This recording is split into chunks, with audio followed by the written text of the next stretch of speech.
शिक्षक साथियों, आपका एक बार पुनः स्वागत है टोटल नॉलेज एजुकेशन चैनल पर। इस चैनल पर हम एक नई जानकारी के साथ पुनः उपस्थित हैं। यहाँ हम देखेंगे डिजिगो पोर्टल से संबंधित जानकारी। आप वेंडर किस प्रकार से बनाएंगे, वेंडर बनाने संबंधी यहाँ पर हम जानकारी देखेंगे। तो इसके लिए आपको किसी ब्राउज़र पर सर्च कर लेना होगा डिजिगो पोर्टल। जैसे ही आप डिजिगो पोर्टल सर्च करेंगे तो यहाँ आप देख रहे हैं पहला ऑप्शन SBI CSS लॉगिन। इस ऑप्शन को आप क्लिक करेंगे। क्लिक करते ही लॉगिन के लिए ऑप्शन उपलब्ध हो जाएगा। अब आप यहाँ पर वेंडर बनाना चाहते हैं तो आपको जो आपके डिजिगो पोर्टल पर मेकर हैं, मेकर की यूज़र ID, पासवर्ड और कैप्चा फिल करके यहाँ पर लॉगिन करना होगा। क्योंकि वेंडर बनाना हो या बिल जनरेट करना हो, यह कार्य मेकर की ID से किया जाता है। और पेमेंट हो जाने के उपरांत बिल को यदि आपको अप्रूव करना है या वेरीफाई करना है तो वेरीफायर और अप्रूवर की ID से यहाँ पर लॉगिन करना होता है। तो आप वेंडर बनाना चाहते हैं तो हम मेकर की यूज़र ID और पासवर्ड से डिजिगो पोर्टल को लॉगिन करें। लॉगिन करने के पश्चात हम आगे की प्रोसेस देखेंगे किस प्रकार से आप डिजिगो पोर्टल पर नया वेंडर बनाएंगे। डिजिगो पोर्टल को लॉगिन करने के पश्चात आप इस पेज पर पहुंचते हैं तो यहाँ आपको लेफ़्ट साइड में दो ऑप्शन दिखाई दे रहे हैं, मैनेज इनबॉक्स और माई मॉड्यूल्स।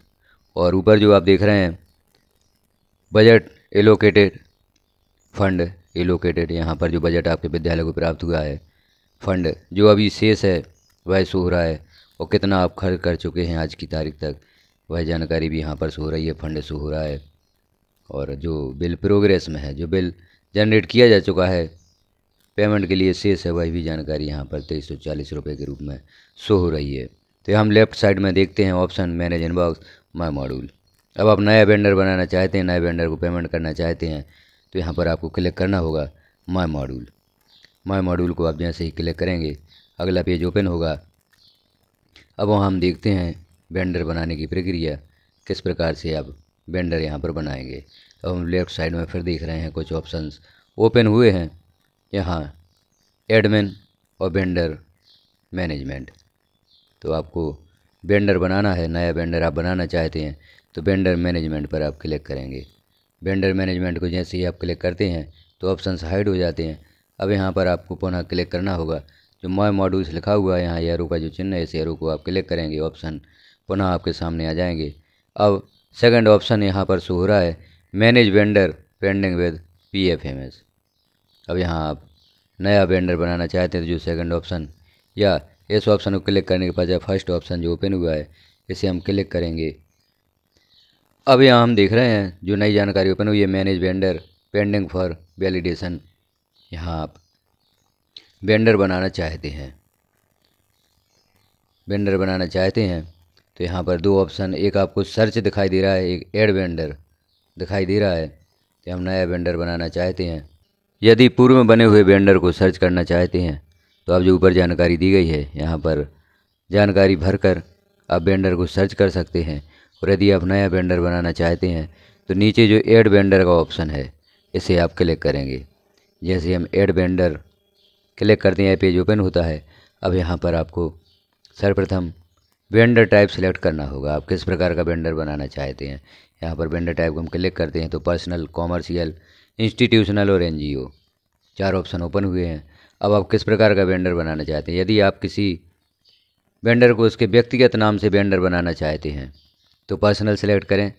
यदि दुकान या फर्म के नाम से वेंडर बनाना चाहते हैं जिसका GST है, टिन नंबर है, ऐसे वेंडर को बनाने के लिए आपको कॉमर्शियल सेलेक्ट करना होगा। और कोई NGO या समूह को आप वेंडर बनाना चाहते हो तो NGO सेलेक्ट करें। इस प्रकार से आप यहाँ पर ऑप्शन सेलेक्ट कर लें। किसी पर्सनल व्यक्ति के नाम से या पर्सनल वेंडर बना रहे हैं तो आप पर्सनल सेलेक्ट करेंगे। और यदि दुकान के नाम से, फर्म के नाम से आप वेंडर बना रहे हैं तो यहाँ पर कॉमर्शियल सेलेक्ट करेंगे। तो इनमें से कोई एक ऑप्शन आप सेलेक्ट करें और याद रखें आपने वेंडर को बनाते समय कौन सा ऑप्शन सेलेक्ट किया है, क्योंकि जब आप पेमेंट करेंगे वहाँ पर वेंडर सेलेक्ट करेंगे तो प्रॉब्लम आती है सामने कि हम वेंडर का टाइप सही सेलेक्ट नहीं करते, किस प्रकार का वेंडर हमने बनाया था तो हम उस वेंडर को सर्च नहीं कर पाते। तो हो सके तो आप एक कॉपी में नोट भी कर सकते हैं कि किस वेंडर को क्या सिलेक्ट करके आपने बनाया, पर्सनल सेलेक्ट किया था, कॉमर्शियल सेलेक्ट किया था या इंस्टीट्यूशनल या NGO। तो इस प्रकार से आप यहाँ पर सिलेक्ट कर लें। तो हम सिलेक्ट कर लेते हैं पर्सनल। अब वेंडर नेम, यहाँ पर आपको वेंडर नेम देना होगा। तो जो भी बैंक में वेंडर का नाम है, बैंक अकाउंट में वेंडर का नाम है, उस नाम को यहाँ पर आप लिखेंगे। यहाँ पर ध्यान रखें वही नाम लिखें जो कि वेंडर के बैंक अकाउंट में है। डेट ऑफ बर्थ यहाँ पर लिखनी होगी या सिलेक्ट करनी होगी, तो आप डेट ऑफ बर्थ यहाँ पर सिलेक्ट कर दें। जो भी वेंडर की डेट ऑफ बर्थ है, पहले सन सेलेक्ट करें। यहाँ पर आपको डेट ऑफ बर्थ सेलेक्ट करनी होगी। अब यहाँ पर फादर या हस्बैंड का नाम आप लिख सकते हैं, जिसे भी आप वेंडर बना रहे हैं उसके फादर या हस्बैंड का नाम आप लिख दें। और यहाँ पर ध्यान रखें हमें कौन कौन सी जानकारी देना है। जो जानकारियाँ स्टार लगा हुआ है, जिन जानकारियों में उन्हें लिखना ज़रूरी है। जैसे वेंडर नेम लिखना ज़रूरी है, डेट ऑफ बर्थ लिखना आवश्यक नहीं है, फादर हस्बैंड नेम लिखना आवश्यक नहीं है। यदि आपके पास है जानकारी तो आप लिख सकते हैं, और नहीं है तो लिखना आवश्यक नहीं है। जीएसटी नंबर, पैन नंबर, यहाँ जैसे हम पर्सनल वेंडर बना रहे हैं तो जीएसटी नंबर और पैन नंबर लिखना भी आवश्यक नहीं है। Mobile number, phone number, email number, जो स्टार वाले यहाँ पर ऑप्शन है उन्हें आपको ज़रूर देना है। और यदि आपके पास जो जानकारी नहीं है तो वो यहाँ पर ना लिखें। अब जैसे हमने देखा वेंडर नेम आवश्यक है, अब नीचे एड्रेस लिखना आवश्यक है। तो यहाँ पर 2 लाइन दी गई हैं, line 1, line 2, address line 2, address line 3। आप जो भी एड्रेस देना चाहते हैं तो यहाँ पर दे सकते हैं। एड्रेस लाइन 1, पहला एड्रेस देना आवश्यक है। कंट्री सेलेक्ट करना आवश्यक है, वेंडर जो है वह किस कंट्री से है उसे आपको यहाँ पर लिखना आवश्यक है। तो यहाँ आप वेंडर की कंट्री यहाँ पर सिलेक्ट है इंडिया। स्टेट, जिस स्टेट से वेंडर है उस स्टेट को भी सिलेक्ट करना आवश्यक है। डिस्ट्रिक्ट, वेंडर जिस डिस्ट्रिक्ट से उस डिस्ट्रिक्ट को भी सिलेक्ट करना आवश्यक है, क्योंकि इस जानकारी में आप देख रहे हैं मार्क है या स्टार है। पिन कोड, वेंडर का पिन कोड भी यहाँ पर लिखें। पिन कोड लिखने के पश्चात अब महत्वपूर्ण बात जो यहाँ पर आती है, आईएफएससी कोड। अब वेंडर की बैंक संबंधी जानकारी हमें यहाँ पर देनी है, तो यहाँ पर आईएफएससी कोड लिखें। आईएफएससी कोड आप लिखते हैं, यह सावधानी पूर्वक लिखें क्योंकि यह महत्वपूर्ण जानकारी होती है। वेंडर की पेमेंट इसी अकाउंट में जाएगी, तो आप यह जानकारी सावधानी पूर्वक यहाँ पर लिखें। तो हमने आईएफएससी कोड लिखा। ब्रांच नेम सर्च करना है या बैंक नेम सर्च करना है, तो यहाँ हम आईएफएससी कोड लिखकर उस सर्च पर क्लिक करते हैं। तो यहाँ पर आप देख रहे हैं नेम सर्च हो चुका है। यहाँ पर बैंक का नाम आप नीचे देख रहे हैं, जैसे ही आप आईएफएससी कोड लिखेंगे तो बैंक का नाम यहाँ पर सर्च हो जाता है। आप यहाँ पर सर्च करना चाहते हैं तो सर्च भी कर सकते हैं। यहाँ पर बैंक का नाम हम सिलेक्ट कर देते हैं और यहाँ पर हम नीचे देखते हैं जानकारी यहाँ पर ओपन हुई है। आईएफएससी कोड द्वारा हमने बैंक का नेम सर्च कर लिया है और ब्रांच नेम भी यहाँ पर सर्च हो गया है। आईएफएससी कोड भी लिखा है। अब यहाँ आपको लिखना होगा अकाउंट नंबर। जो भी वेंडर का अकाउंट नंबर है उसे सावधानी पूर्वक आपको यहाँ पर लिखना होगा। तो आप वेंडर का अकाउंट नंबर यहाँ पर सावधानी पूर्वक लिखें। अब वेंडर से संबंधित यहाँ हमने संपूर्ण जानकारी दे दी है। तो यहाँ पर मुख्य बिंदुओं को ध्यान रखें। जो भी यहाँ पर बताया गया है कौन कौन सी जानकारियाँ आपको देना है, उन जानकारियों को लिखते हुए आप इस वेंडर को ऐड कर सकते हैं। तो हम जानकारी हमने यहाँ पर भर दी है।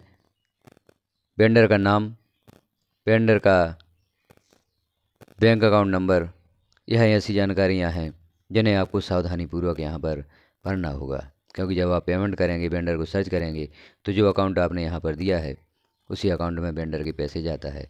अब हम ऐड पर क्लिक कर देते हैं। जैसे ही आप ऐड पर क्लिक करते हैं तो यहाँ आप दिख रहे हैं वेंडर से संबंधित जानकारी, बैंक का नाम है, ब्रांच नेम है, आईएफएससी कोड है, अकाउंट नंबर है और यहाँ पर एक्शन। यदि आप इस जानकारी में कुछ सुधार करना चाहते हैं तो यहाँ एडिट का ऑप्शन भी बना हुआ है आखिरी कॉलम में, एक्शन में। और यदि आप इस वेंडर को डिलीट करना चाहते हैं तो यहाँ डिलीट का ऑप्शन भी, इस जानकारी को आप डिलीट कर सकते हैं। और यदि इस जानकारी को आप सेव करना चाहते हैं, वेंडर की जानकारी सही है, आप इसी को वेंडर बनाना चाहते हैं, तो आप सेव पर क्लिक कर दें। जैसे ही आप सेव पर क्लिक करते हैं तो यहाँ जानकारी ओपन होती है, vendor already registered with the mentioned account number, अर्थात इस अकाउंट नंबर से वेंडर पहले बनाया जा चुका है। और यदि इस अकाउंट नंबर से वेंडर पहले से नहीं बना है तो यहाँ पर जानकारी ओपन होती कि क्या आप वेंडर बनाना चाहते हैं, और आप ओके पर क्लिक करते वेंडर यहाँ पर बन जाता है। तो इसी प्रक्रिया के द्वारा आप वेंडर बनाएंगे। जिस अकाउंट नंबर से हम वेंडर बना रहे हैं, यदि वह वेंडर पहले से बन चुका है तो यहाँ पर इस प्रकार का मैसेज शो होगा, और यदि वेंडर नहीं बना है तो यहाँ पर आपका वेंडर क्रिएट हो जाने या नया वेंडर बन जाने का मैसेज यहाँ पर ओपन हो जाता है, और आपका यह वेंडर आपके पेमेंट करने के लिए यहाँ पर ऐड हो जाता है। तो इस प्रकार से हम वेंडर बना सकते हैं। आप भी देखें, इसी प्रक्रिया के द्वारा आपको वेंडर बनाना है। तो कोई भी नया वेंडर आप बनाना चाहते हैं तो जो प्रोसेस यहाँ पर बताई गई है, इसी प्रोसेस के द्वारा आप वेंडर बना सकते हैं। तो यहाँ पर जो जानकारियाँ भरी गई हैं, उन जानकारियों को आप सावधानीपूर्वक भरें। वेंडर बनाना एक सरल प्रोसेस है, इसमें किसी प्रकार की प्रॉब्लम नहीं है। जो मुख्य जानकारियाँ उन्हें भरते हुए आप IFSC कोड, वेंडर का नाम और ब्रांच नेम और अकाउंट नंबर की जानकारी सावधानीपूर्वक भरें। वेंडर यहाँ पर तैयार हो जाता है, या वेंडर जनरेट हो जाता है, वेंडर ऐड हो जाता है। अब इस वेंडर को आप पेमेंट कर सकते हैं। वेंडर को पेमेंट कैसे करेंगे इसकी जानकारी भी पूरी वीडियो में दी गई है, उस वीडियो को आप देखें। किस प्रकार से वेंडर को सर्च करेंगे, किस प्रकार से वेंडर को पेमेंट करेंगे, तो वेंडर को पेमेंट भी आप पूरी वीडियो देखकर कर सकते हैं। वीडियो को लास्ट तक देखने के लिए धन्यवाद। और इस प्रकार की जानकारी आप देखना चाहते हो तो चैनल को सब्सक्राइब अवश्य कर लें।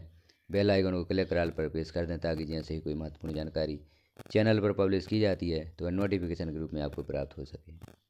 DG को संबंधित सभी वीडियोज़ देखने के लिए चैनल पर आप एक बार विजिट अवश्य करें।